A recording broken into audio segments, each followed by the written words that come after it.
Hey everybody, welcome to the Smell Podcast. I'm your host, Katie Boateng. This week, I'm super excited to share with you all an interview that I did with Jason Russell. He grew up with congenital anosmia, and he's going to share with us what it's like to navigate the world without a sense of smell. So I'll let Jason tell his own story. Here's the interview. Hi, Jason. Welcome to the Smell Podcast. Thank you so much for coming on today. Hey, Katie. It's great to have a chat, and I appreciate you giving me this opportunity to have a talk about it. Yeah, awesome. So to get started today, can you tell us about yourself? What's your background and where did you grow up? Yeah, so I grew up in a small town called Ballarat, or small town, I guess it's about 100,000 people, and my background is I used to be a personal trainer, but now I'm running cricket clinics all over the place around Victoria.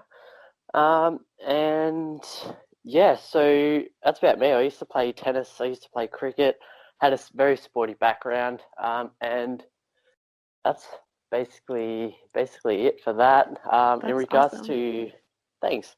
In regards to anosmia, yeah, I grew up. It's my case is congenital anosmia, so I was born without the sense of smell. Uh-huh. Um, and yeah, I found out when I was about 4.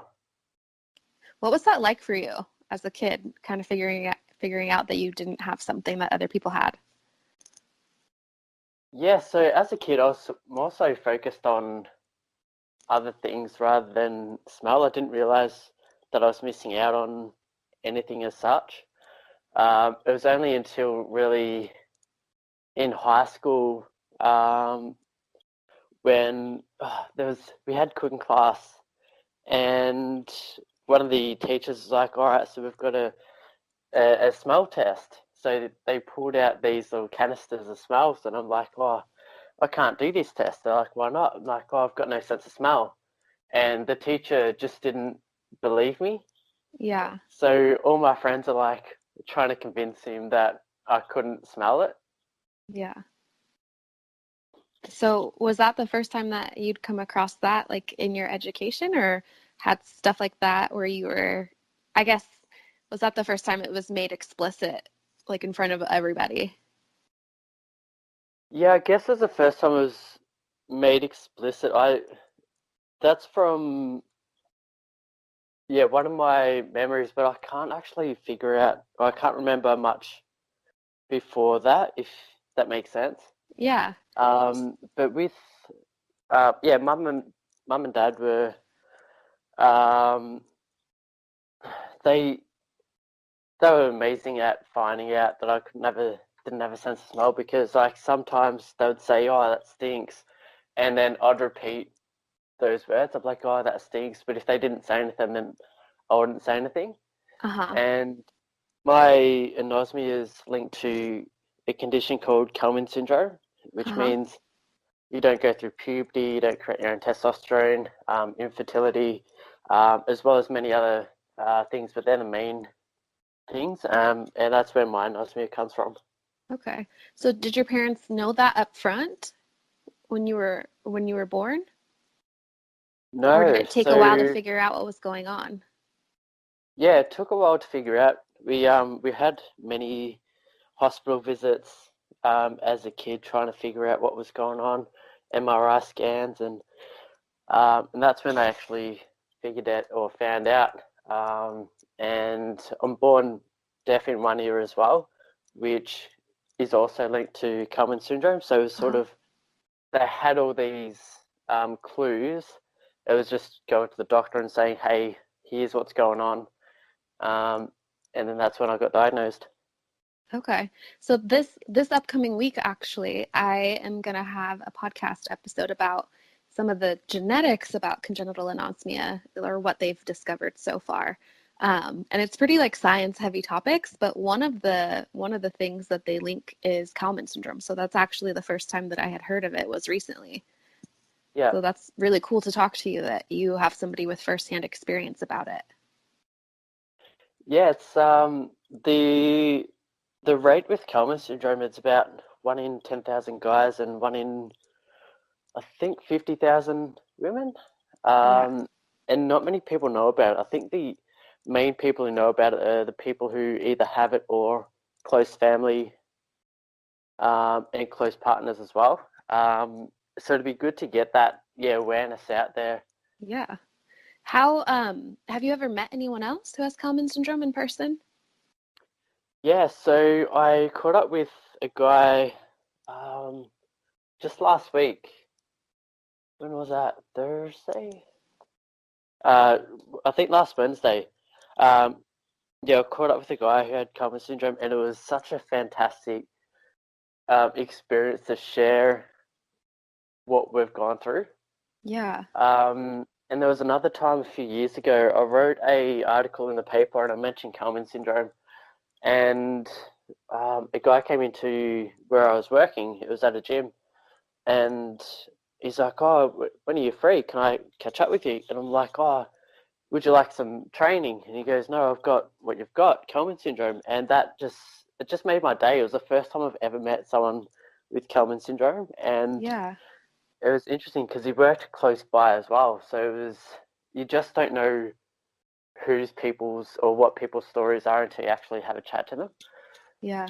But it was just an amazing day to be able to talk to someone and not feel alone and actually feel connected with someone.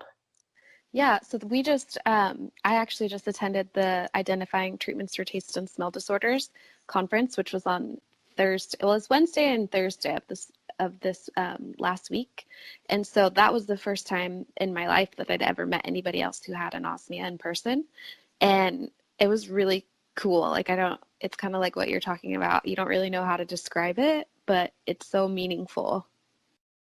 Yeah, definitely.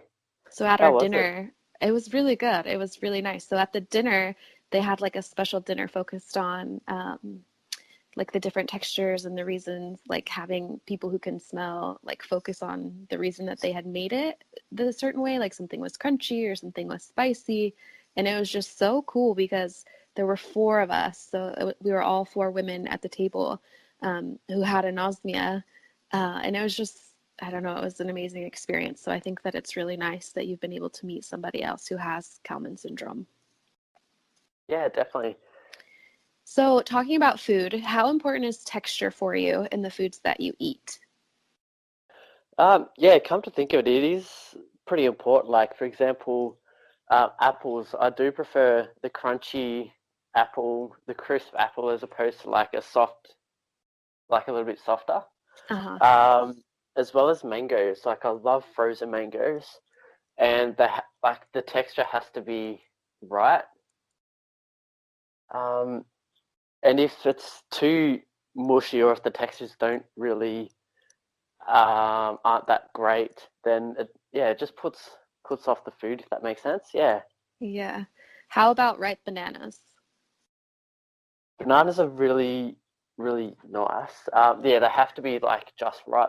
I can't have them, but you know when they're like green Yeah. and too green, Yeah. um, then yeah, they're just disgusting. I hate the ones that have black spots on them because they're Oh, really? so smushy. Yeah, so for me, I don't prefer those because they're just so soft. I Yeah, kind of like the ones that are less ripe, I guess. So it's interesting. It's interesting to hear your experience with bananas is a little bit different than mine. Um, yeah. so how do you figure out if your food has gone bad, or how do you like what are your methods for telling if something's good to eat or not?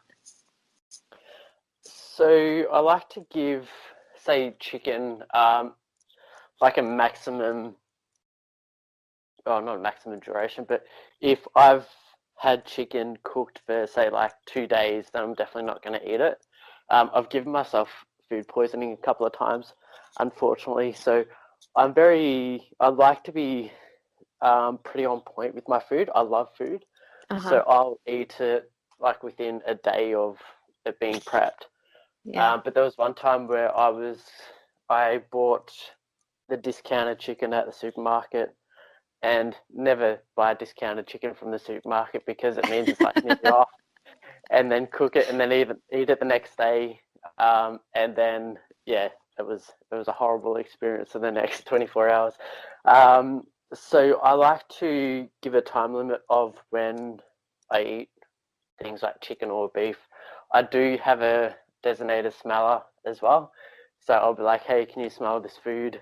Yeah. Um, and sometimes you have sort of a sense of if it's off or not. And if you've Just by got this looking like at it. really, and if you've got this like gut feeling, then it's like, oh, probably shouldn't. Go for it. I think we should trademark that term, a designated smeller. Yes, that'd be cool. There's some kind of equipment online. I think there's like a Japanese company that makes like a smell machine where it can tell you if you have like body odor. And Wow. I wonder if that would be useful for food. Like if they have marketed it just for food products yet. Yeah, that I've never actually come across that. Yeah, I think it's like $100 or $150 or something. So it's a little bit expensive, I think, for just doing that. But I mean, it's some high technology, so maybe that's not very expensive at all. Yeah, yeah, and especially like with body odor, it'd be well worth it because like imagine going through like in social settings and then you don't actually realize. You don't want to be the smelly kid in the classroom. Yeah, yeah, which I've probably been like many times. However, I have no idea if I have been or not. Right. Most people are too polite to tell us anyway. Yes, yeah, You need those friends who are willing to be honest with you and let you know that you smell kind of funky or something. true. Which I've had a couple of friends do that, and I had one person in the gym go, yeah, have some breath mints. I was like, okay. Oh, wow. I guess that's kind of them to tell you. Yeah. I don't know. So with that in mind, kind of those experiences of people like warning you or not telling you if maybe you smell, what's your funniest or most memorable anosmia experience? I was actually having to think about this earlier, and I'm not sure if it's it's more memorable rather than funny, but I remember going to school and we had cats, and I went to school with my backpack, and like on the way home, so not on the bus up there, not during class, not during lunch, but on the way home, I had this random kid say to me, this is over 10 years ago, and he said, "Oh, your bag smells like cat piss." And I'm like, "Oh no, I've been carrying around this bag all day." And Wow. then I had to like wash it like like heaps of times just to make sure. Yeah. What was that like? Um, Embarrassing, yet I was grateful for him to let me know. But Yeah. yeah, it was embarrassing because like, oh well, you just don't know that something stinks and that you're the one carrying it around. Right. And I it's like, who had, else? go ahead. Sorry. Go ahead. Um, and it's like, who else has been put off by the smell and have been avoiding me the whole day? Right.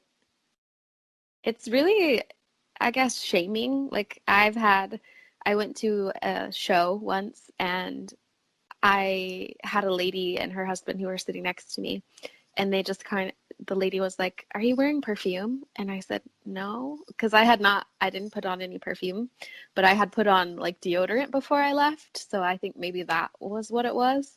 And so she was like, "Oh, it's really strong." And so her and her husband like just got up and left and like moved away from me, and I was so embarrassed because like I don't know, you can relate. You don't know that that is happening.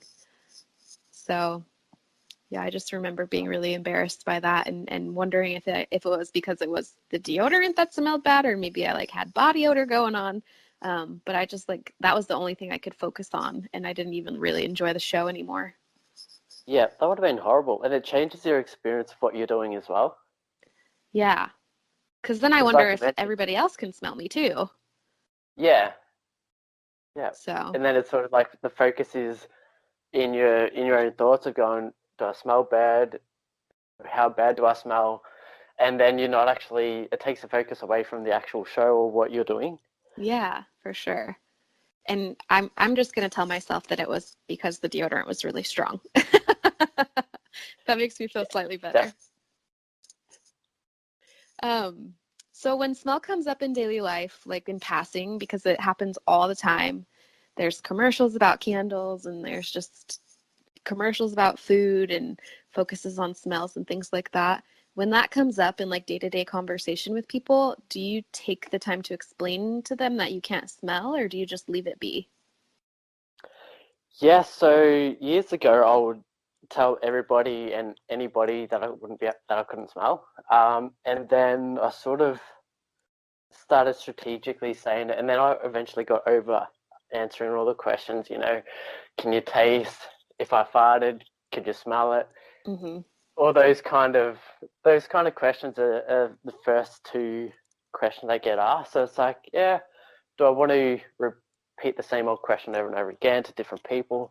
I don't actually tell that many people anymore. The other day, I was talking to someone at work and they mentioned a bad smell, and I'm like, oh, they're like, oh, this stinks really bad. I'm like, oh, does it? They're like, yeah, have a smell. I'm like, no, thanks, I'll pass. um, Right. and it's not that I'm ashamed of it or anything. It's just you sort of don't really want to keep answering the same questions. Yeah, it takes a lot of Um, energy. yeah, definitely, definitely. And I've got a couple of stories. There is actually a funny story that I just thought up. I I was dating a girl. This was years ago, and she held up a Jim Beam bottle up to my nose, and she goes, "Here, smell this." I'm like, "Oh, it smells like Jim Beam." And I was just reading off the bottle, Mm-hmm. and later down the track, I told her. She goes, "Oh, what about that Jim Beam?" I'm like, "Oh, I've just read what was on the label." It's like, of course, it smells like Jim Beam. Right. Um, but most recently, or when I say most recently, it was last February. I was at a retreat, and everyone was in pairs, and each day they had to cook a dinner.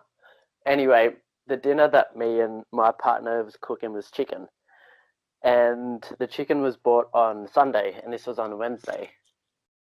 Anyway, so my mate, well, the person I was with, he had zero experience with cooking. Mm-hmm. I've had a bit of experience with cooking. I can cook food, and people enjoy it, and people have asked recipes from me. Right. Um, some of the foods have just been slapped together, and then they asked me for recipes. Like, well, I don't know, just slap together and hope for the best.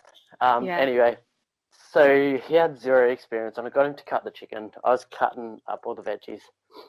Two other guys during the course were about 3, 4 meters away, and they got my attention. Like, hey, Jace, don't cook that chicken.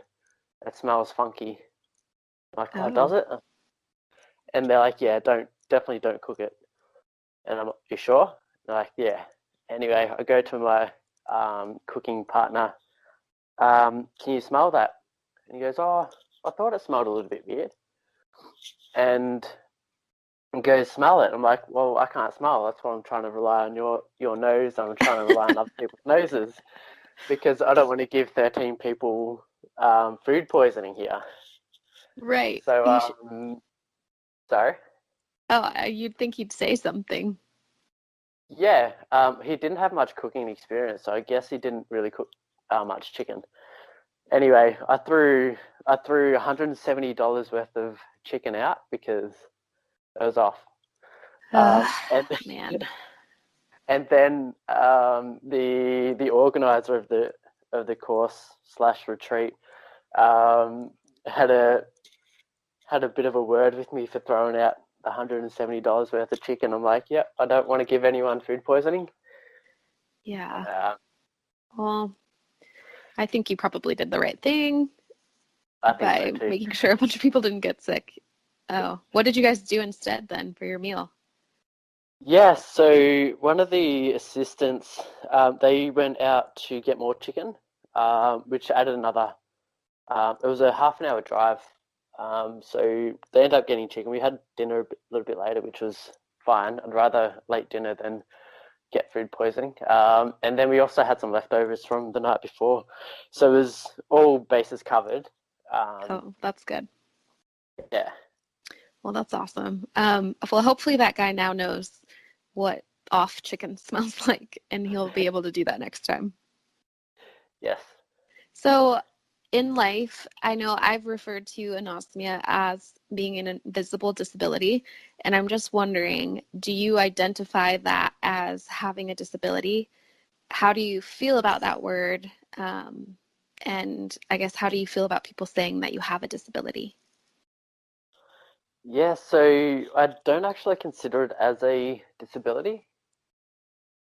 Um, I sort of, I don't know, I don't really think about it much during my day as a disability. I guess I've got a different definition of disability. Like when I think of disability, I think, say, wheelchair or loss of a limb or something like Right. that. I don't really consider myself to have that disability. Uh-huh. Um,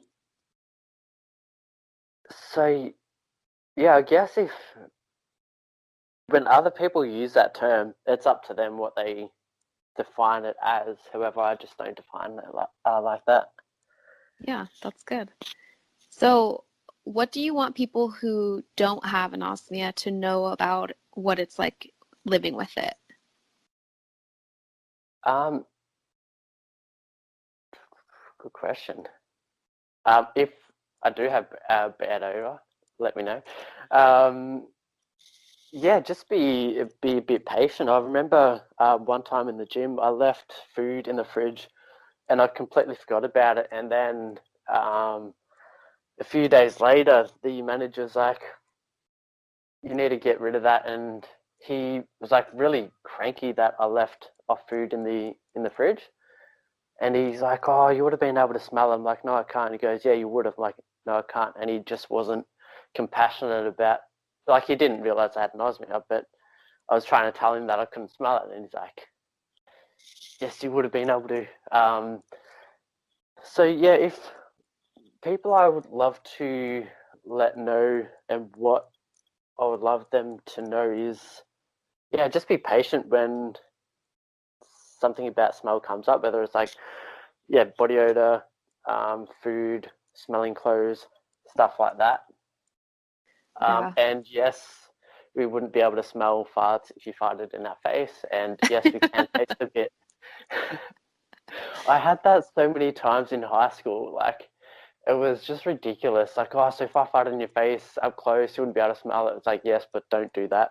Right. Um, I can't or, remember. I think I was talking with Jules Zenda. She's another interviewee who has congenital anosmia. It might have been her or it might have been Yasmin, but there was the time when I was getting my hair cut and the guy asked me about smelling the shampoo, and I said, "Oh, I can't smell it." So he put it into my nose. And I was just like, I don't even want to oh be no. here anymore. Like, I don't want to get my hair cut anymore. Now I'm embarrassed. Yeah. Um, but yeah, just taking liberties, or like people will like shove their shoe in my face. Oh no. Like I've had that a few times, and I'm like, that's not acceptable if you can smell. So why is that acceptable if you can't smell? Yeah, and they tell you to smell harder. It's like, try Yeah, harder. It's like, well, that's not gonna help. yeah. It's Well, like, anything else you want people to know about what it's like having anosmia? yeah, I don't know. I live every day just um like not really worried about my anosmia. I don't think it affects me like it affects other people. Although I can't really compare it to anybody else because everyone's experience and thoughts and and things are completely different to each other. Right. Um, but yeah, I have seen a few of Jules' YouTube channels or YouTube videos, and they're absolutely fantastic. Yeah. What else I would love to let people know? That's a really good question.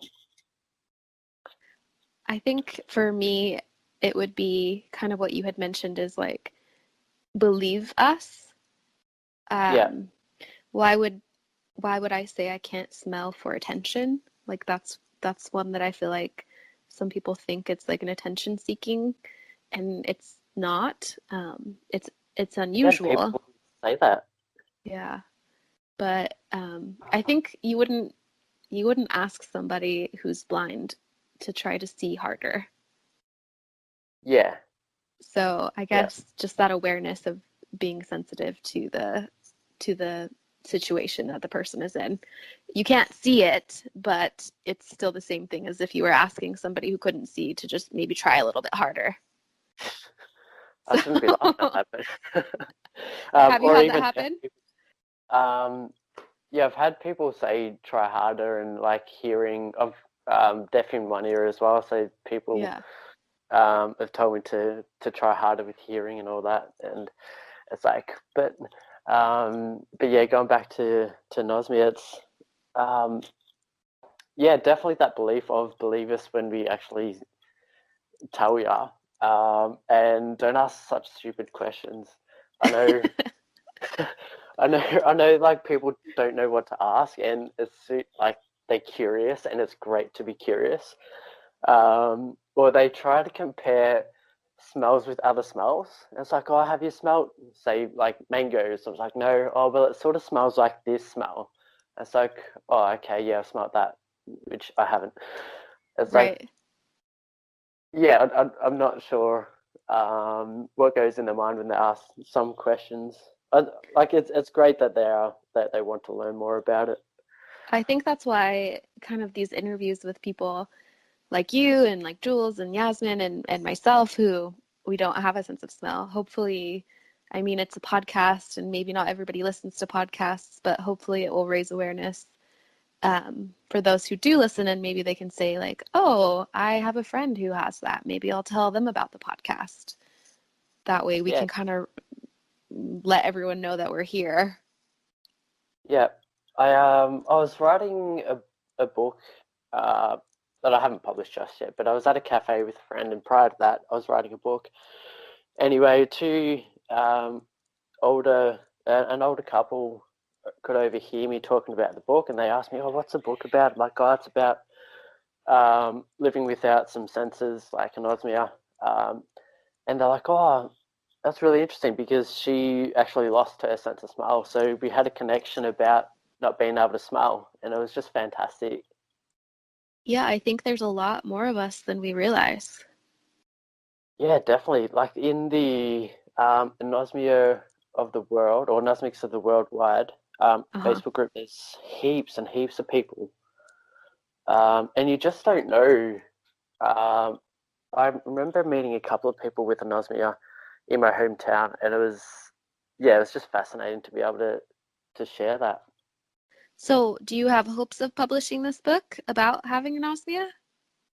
Yes. Awesome.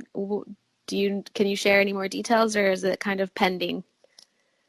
It's more so pending, really. I've got a few books in the pipeline that I've sort of started, but I haven't actually continued for a while. So I'll get them going up and running. Well, awesome. When you do get that book going and published, definitely let me know and I'll let all the listeners know so they can check it out. I think there's a few books about having anosmia, but the more the merrier. Yeah, definitely. I appreciate that. Yeah, for sure. So, in kind of conclusion, how can listeners find you on social media and get in touch with you? Yeah, so on Facebook, my name's Jason Grant Russell. If you type in Jason Russell, I'm not sure if you'll find me. Facebook had a funny thing with my middle name, so I had to change it. And on Instagram, it's Vitality Master with an underscore in between. How do you, what is it again? Vitality underscore master. Okay, Vitality underscore master. Gotcha. Awesome. Well, thank you so much for talking with me today. Do you have any last minute things you'd like to say? Um, no, yeah, I appreciate you giving me the opportunity to come on your podcast. I really appreciate it, Katie. Yeah, thank you so much. Thanks to Jason for agreeing to be interviewed for the podcast. I asked him during the interview what he wants people who don't have anosmia to know about what it's like to have it, and after we finished talking, Jason messaged me, and he asked me to include the following statement on the podcast. So here's what he said. I have actually thought of something else to share. I like hearing about people talking about what they smell. I was at the beach with the lady I'm seeing, and she said that the water smells so nice, and then she apologized, as she didn't want to offend me talking about smells. I would love to let the world know that you should enjoy what you have and share it. I like hearing if they think something smells nice, as it makes them happy, and I like seeing people happy and enjoying what they smell. Be grateful with what you do have.